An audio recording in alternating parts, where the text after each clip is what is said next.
Hey TV fans, Bored now, back with you on this video. I'm going to be talking about the first two episodes of From Season 2. So the episodes are called Strangers in a Strange Land, and then episode 2 is called The Kindness of Strangers. So a bit of a theme with the episode titles. So this will be like an overview of what I thought of the opening two episodes in general, rather than trying to talk about like everything that happened. It'll just be me summing up some of my thoughts about how the season's shaping up in general, and I'll just run through like the main characters and their stories and pick out some highlights or lowlights. So it's a funny one, really. Like, I'm not going to say that I'm super negative on the opening two episodes. There's a lot of good stuff in them, and it's a case of wait and see very much, but I will say there is some fatigue in these two episodes. There's some definite moments where I can see more the negativity some have had towards the show. Like, I can actually see where some of the mixed feelings have come in, certainly more than season 1, because season 1, although it wasn't perfect and had some downs, it was still, like, overall I would say very solid and enjoyable and a promising show. So this is for the first time where I think there's a little danger of fatigue and just a little danger of it being a show which maybe has a lack of direction. Like,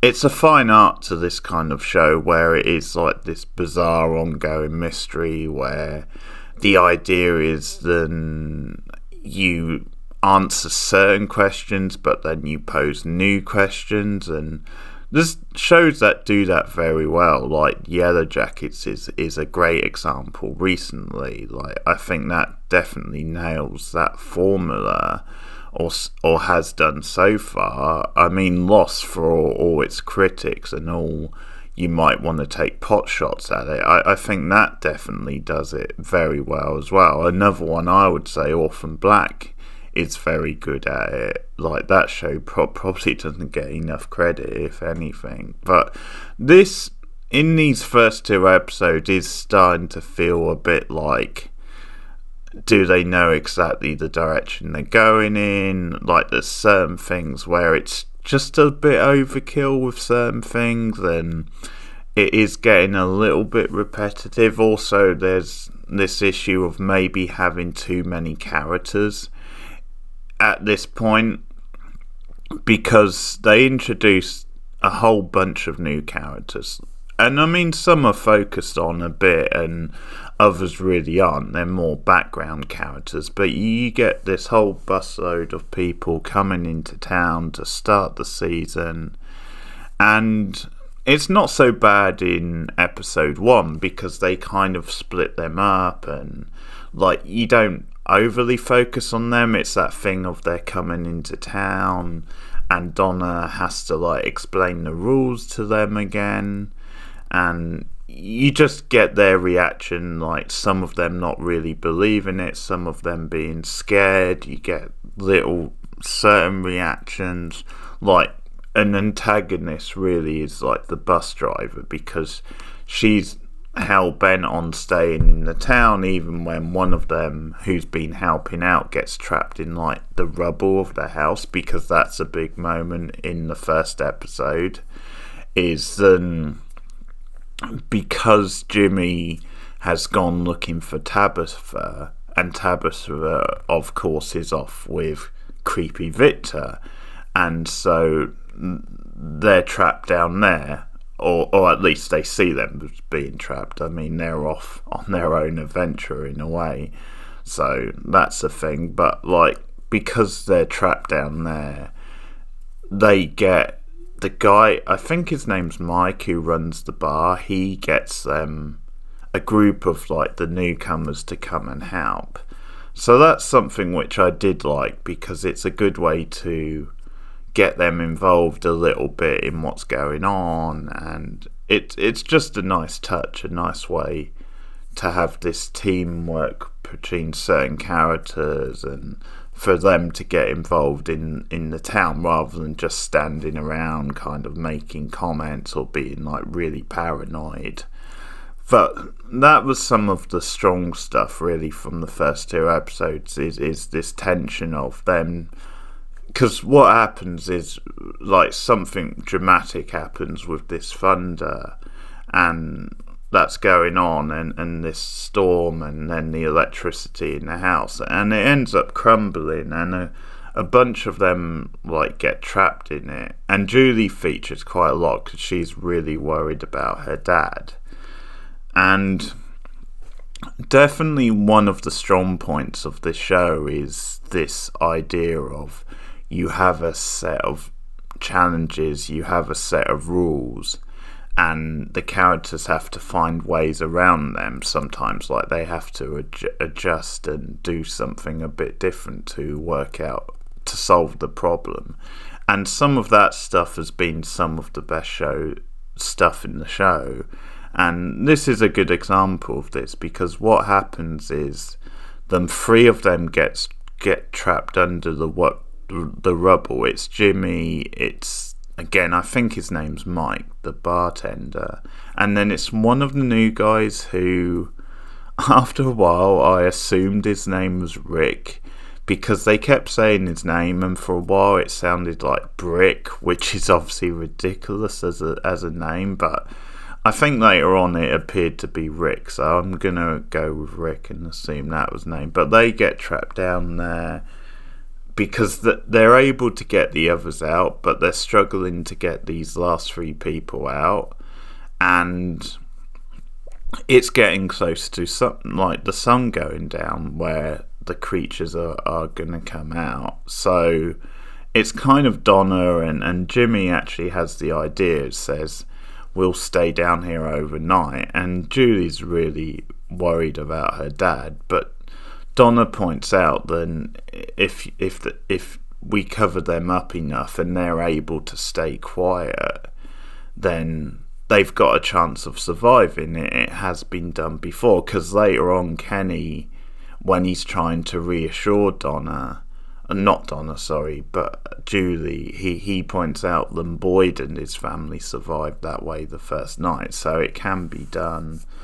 And yeah, this is some of the best stuff of the show, really. Like, I like this survival type thing where there are rules that are set up and they have to like sort of adjust and do different things. Because another thing Donna mentions is then when Julie asks, well, why don't we just hang talisman? And she says it doesn't work like that. You've got to have the talisman in something. So that's kind of a dead end with that. But it immediately sets up a really tense, engrossing horror type premise where these characters have to be down here. They're covered up during the night, but they have to be like really quiet so that the things maybe pass by and don't notice that there's people down there. And I'll probably say that some of the scenes with them get a little bit annoying, and that's just because Rick gets really annoying. Like he's freaking out and he moans a lot, but it's just done in a very annoying way, like, and it creates tension, sure, like they're quite well done scenes, but I think just because I found him a bit annoying in those scenes. And I think that's a complaint with some of these new characters, that although in a way, in a real sense, you can understand why they would be so paranoid and they would be like, oh, this is bullshit type thing, like the coach driver is to Donna. At the same time, it just really makes the drama a little bit plodding, and sometimes it just feels like you're a bit deja vu, because we've had this with certain characters in season 1, like Jade, for example, was like this in season 1. So that's probably a complaint with the first 2 episodes, especially the second one, because this coach driver is just, as I said, she's determined to get them the hell out of there, even after like some of them say, no, there's people down there, we've got to help. And she's talking about emergency services, we can contact them once we leave. And obviously Donna and Kenny are trying to like convince them that no, you can't leave, you're sort of trapped here now. And like, for obvious reasons, they're not really buying it, but at the same time, I think just because we've been over some of this stuff before, it is now getting a bit repetitive. But that sort of example with the coach driver, I think she does great as a character because of that, and it makes her quite like, well, she is unlikable, which may be intentional, but it does make her hard to sort of engage with. But the point I was making is that, yeah, like, you do, as the episode goes on, that being episode 2, just then you do get more reactions like that, more over the top reactions, more paranoia, and at times it just gets very annoying, but also it just gets very messy at times, some of the scenes, because you do get so much going on, and you get these characters who you don't really know and don't really have anything invested in, like reacting in quite extreme ways sometimes just for the drama of it. And like, there's just a little bit too much going on at times, because there's this other like young couple who at one point are like locked away at night. They've been wondering about. There's stuff with like Fatima where we're really worried about the ones that have been left outside, or they're outside. Her like reactions in that scene are really over the top, considering in the past she's been like a really calm type person. Like, it just seemed like really over the top in that scene. But like I said, there's some good stuff with Jimmy and those characters in like Under the Rubble, and some of the ideas that sets up is good. But yeah, I just wonder if like introducing all these different characters when you've already got like a really big cast in the first place, it just seems a little bit overkill, and like it's hard to really care about some of these characters, like pretty much everyone they introduce, because at this point we don't really know them. So like I said, you have this young couple who are, the guy especially is really cynical, like just calling, yeah, this is a really weird town, but there's the creatures outside trying to like get them to open up, it seems, and like she's telling him not to do that. But yeah, they seem a bit bland, but at this point it's hard to really care. But what happens with like them Under the Rubble is that, as I said, Rick is killed by one of the creatures, who is drawn in, I guess, because he starts freaking out. And then also the bartender gets killed, so that's another one we lose. Once again, very graphic, but it's like, his stuff I quite appreciated, because he was very proactive when these new characters were like freaking out and like really worried, and he was one of the first to volunteer, and he's actually the one who got a group of them to go and help out. So that was good for like his character, like made him a bit more important once again, and makes you care a little bit more when he got killed. So the drama is over. Is Jimmy gonna survive? And this is really well done, this scene, because Jack Bender directs the second episode, like, and again you can see his strong direction in that scene, because as soon as sunrise hits, Julie's straight out there. She wants to see if her father's still alive, and they see like the body of the bartender, and I think they also know, because it's the previous night, Julie hears the creatures and she has to be restrained from going out there. So they sort of know the other guy's dead. They see the bartender's body, and there's just this moment, and then Jimmy confirms that he's still alive. And I mean, realistically, one of the main characters, and you sense that if you didn't see him die, then he's probably still alive. But it's a good moment of suspense. It's like a well-directed scene, a well-played-out scene. Because also, like, earlier in the episode where there's certain things happening in a different location, and it might have been episode 1, I can't quite remember, but, like, there's this stuff. I think it probably is episode 1, because it's when the house first crumbles down and it intercuts with like I think it's something happening in Boyd's story. So there's some good like cutting back and forth between them and some effective direction there. But so a lot of that stuff was good and quite suspenseful. I'll say also, I think the actress playing Julie really shines, especially in episode 1, like when she has to show a lot of emotion and has to show like her concern for the father. She is very good, that actress.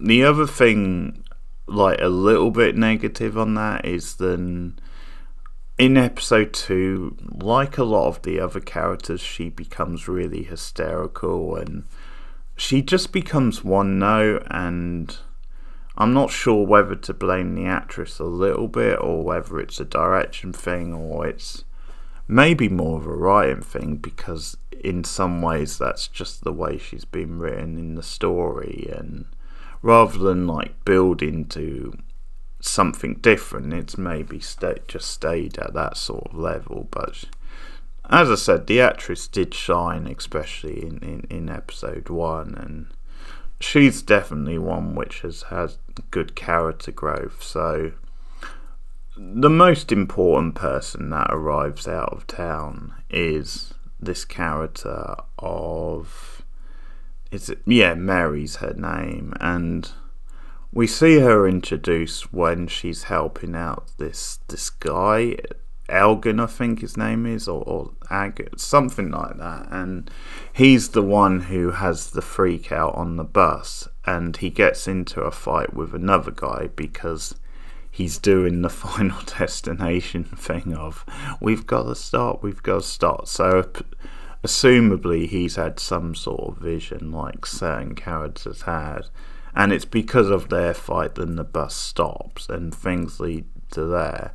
And then Mary later on is treating him, well, not exactly, but helping him, does tend to his wounds, I think, because she points out that she's at least a pediatric nurse.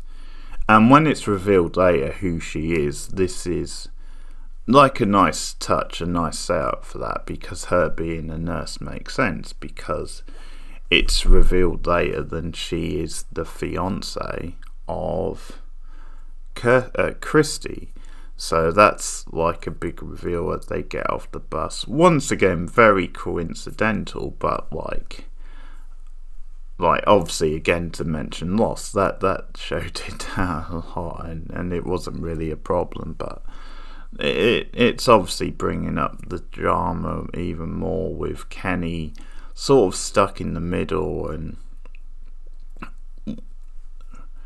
when they have this emotional reuniting, Mary is also very pissed at Christy, because she's bringing up the point that you've been gone for years, and like I thought you were dead at one point, and it turns out you're just 2 hours away. And because they've started to see some of the stuff that's going on, like she says, it feels like you've joined in this cult. And she has a lot of questions, and it's very awkward, and those scenes are very well done. And the scene later with Kenny is well done as well, because at some point he's like making tea, and Christy comes out, and they have just a bit of a a thing where they're like supporting each other, but you can see Kenny just doing the right thing and just saying, yeah, Mary needs you right now. So, but I wonder if they're making Mary a little bit unlikable, just so it'll be a natural thing for Christy to choose Kenny ultimately, but it may not go in that direction. Who knows? But it's like later on, there's a scene where things get out of hand in the diner, where again one of the newbies like has Kenny at gunpoint and just freaks out because he wants them to let him go. And I'll say also Donna goes all G.I. Jane in that scene. Like she's really badass at times, which I do enjoy. But yeah, no, it's just this thing of she's there for Christy in that scene, which is something. But so that's quite a big development. So. But there's some strong stuff on that side. It's just really an overload with characters, and I think just some repetitive plots than we've seen before, and maybe don't add too much this time around, and maybe just a bit too heavy on some of the hysteria and like some of the extreme reactions. So that's that stuff mostly. I'll flip over to the Boyd stuff and then also the Tabitha and Victor stuff, because that stuff like connects in episode 2. But just to focus on Boyd, we don't see Sarah at all in these 2 episodes, so she's off somewhere. Boyd, she left Boyd in the tree and now down in this hole somewhere, whatever you want to call it. He's struggling to get out. Once again, it's quite funny, like Harold Pinio, like with his swearing and like physically trying to get out, and he shouts for Sarah and she's no longer around, she's somewhere else. But at some point he hears this voice, and the voice, because he makes it clear, right? The voice tells him to climb out, and he says, no, I can't do it. He has one more try, and the guy, whoever it is, turns out to be a guy called Martin. He lets down a rope to have Boyd help Boyd up, because he also says we have to do this quickly before they come back. I think he says they, assumably talking about the creatures. So he helps Boyd up. Now there's a question mark in logic here, because when Boyd makes it to the top, it's the guy and he's like chained up to this, like, it's meant to be like a cross. They're definitely again going for classic religious imagery. So obvious question there is how did he drop this rope down for Boyd if he's like chained up to this thing? Maybe he has some sort of powers. I don't know, because by the time we get to the end of episode 2, he's dead anyway. Like, he's killed by the bugs that we've seen go after Boyd, and so he gets infected by them and he gets killed. But the cliffhanger of episode 1 is that when Boyd sees him when he gets to the top, he says to Boyd, oh, it's good you've got that gun, because I need you to kill me. So Boyd sees them, there's these other people, and some of them are dead. Like, there's others like this guy Mine who have already died. So stuff like this I quite like, because it does once again build on some of the stuff these creatures do. Like, it seems as though they have got people like chained up, and they are, I mean, not exactly slaves, but just the fact that they've held them prisoners for a long time. And it may well reveal that this guy was like they forced this guy to maybe set Boyd up. Who knows? But it's just this thing of, it paints like a clearer vision of some of the things these guys do. And at one point, this Martin character mentions Abby. Like he says to Boyd, well, what if she was right about this place? So that's something which piques Boyd's interest. And like, he doesn't kill the guy, and he says, I'm not leaving you neither. So they head off into the woods, and the guy is later killed. As I said, he gets, I can't remember if it's before or after, because at some point they find Victor and Tabitha, but I can't remember if he's in that scene or not. But as I said, eventually he is killed by these insects. And the big, like the cliffhanger of episode 2 is then Boyd, the next morning when they head off, he's also infected by these insects. And it's not revealed. Well, sorry, it is revealed, but he doesn't reveal it to the others before they set off. So that's going to be a thing where, okay, he's hiding this, but he's been infected. So potentially Boyd's fate is on the line in the next episodes or the coming episodes. But what sort of happens anyway is then with Victor and Tabitha, they finally escape and go back into the woods. But before that, they are in like this underground there, and this stuff is pretty solid also, because we see bodies down there, we see certain creatures, but what it amounts to is then these creatures, this is where they go to rest at night. This is sort of when they hibernate at night. So again, that's just a nice little touch where it builds a bit of a bigger picture of the world and of these creatures. So Victor is freaking out, and Tabitha kind of pulls him around and says, come on, we've got to go, it's time to go. And when they finally go outside, like, he leads her to this sort of, I don't know what you want to call it really, but just some sort of mobile home, or just some sort of like a room, a home, which, like, we find out is his like living space than he has outside of the town. And again, there's some pretty neat stuff here when it comes to his backstory, because he's just got this stash of stuff, and it's revealed that some of it belonged to his mum. And once again, we get this history of him having been in the town a long time, because he moved there with his mother. And that's something which comes up on the other side with Jade and also with Ethan, because Jade is looking around Victor's stuff in the house at some point, looking for clues, and he shows Ethan like the photos of him like many years ago. But so there's a little bit more with that stuff, with Tabitha seeing some of the history in this one. And what then happens is, because, oh well, Boyd comes along, like he finds them.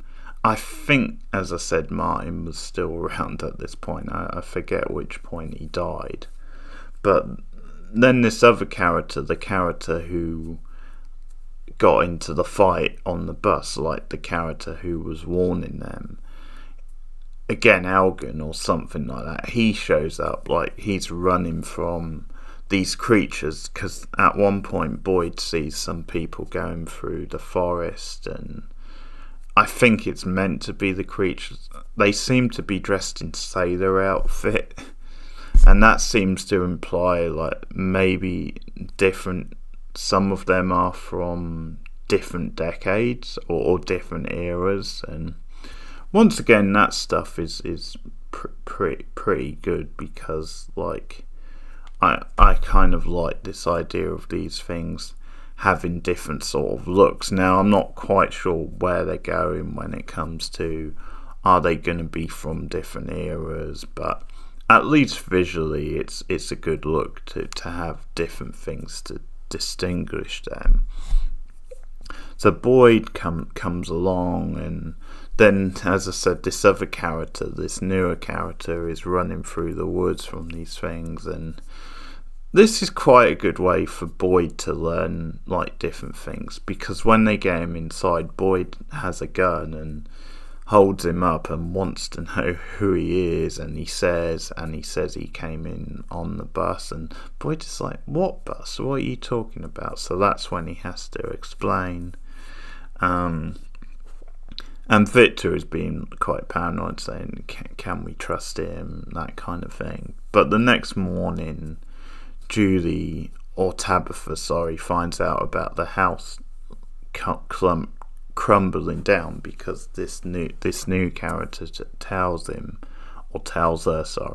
and she goes running off like towards town because she wants to make sure Jimmy's okay, make sure Julie's okay. And that's at the point where we get the shot of Boyd and these things infecting, and again, he doesn't tell them, but he's like, come on, we've got to catch up to Tabitha. So that becomes like the end of the episode and the sort of cliffhanger. So I think although some of the stuff with Boyd was dragging a little bit, I think the stuff with Tabitha and Victor overall was a bit stronger, even though as a character I care more about Boyd. But I will say Tabitha as a character has grown quite a lot. Like, because for a while she was like one of my least favourites, but I do think she's had a decent enough arc, and I've gotten a bit more invested in her. And like I said, we get more mythology stuff, which is quite effective and well done. But that's my thoughts overall on the first two. As you can tell, I am a little mixed on them, and I am a bit worried that there's a lack of direction and too much going on and too many characters involved at this point. But I'll see how it goes anyway. That's my review of episode 1 and 2 of season 2 of From. If you've seen the episode, let me know your thoughts in the comments. Like and subscribe as always. Share me out on social media. You can also support the channel at patreon.com/BoredNow for just $1 a month. But thanks for listening, guys. See you again soon.